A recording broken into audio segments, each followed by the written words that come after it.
नमस्कार. नाशिकमधल्या विकृत बाबाच्या मुसक्या आवळल्या गेल्यात. त्या हरामखोराला शिक्षा होणार, कारण हे देवाभाऊच्या नेतृत्वातलं सरकार आहे. पण मला एक गोष्ट अतिशय अस्वस्थ करते आणि ती म्हणजे या भोंदूच्या विकृत कृत्याचे अश्लील व्हिडिओ व्हायरल होत आहेत. या पीडित महिला पुढे येत आहेत, प्रचंड धैर्य दाखवत अन्यायाविरुद्ध आवाज उठवत आहेत.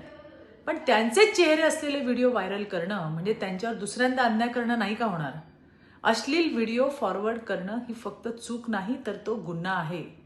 आपले मुख्यमंत्री देवाभाऊंनी आधीच स्पष्ट इशारा दिलाय की हे अश्लील व्हिडिओ व्हायरल करणाऱ्यांवर कायद्याचा दणका बसणार आहे. कोणीही सुटणार नाही. आणि व्हॉट्सअपचे ग्रुप ॲडमिनचा आत्तापर्यंत 6 जणांवर कारवाई सुद्धा सुरू झाली आहे. अरे थोडं तरी भान ठेवा. आपल्या मुलांच्या हातात मोबाईल आहे, पण त्यांच्या मनावर काय परिणाम होतो याची जबाबदारी कोण घेणार आहे? आजच बीडमध्ये अश्लील व्हिडिओ बघून 15 वर्षाच्या मुलाने 2 वर्षाच्या चिमुरड्यावर अत्याचार केल्याची घटना घडली आहे. ही घटना आपल्याला हादरवणारी आहे. हा इशारा आहे. आपण अजूनही वेळेत जागा होणार आहोत की नाही? आज मी प्रत्येक नागरिकाला आवाहन करते, असे व्हिडिओ पाहूही नका आणि शेअरही करू नका.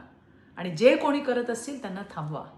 याने या पीडित महिला आणि त्यांच्या कुटुंबांचं आयुष्य पणाला लागतंय. विकृतीला व्हायरल होऊ देऊ नका. धन्यवाद. जय हिंद, जय महाराष्ट्र.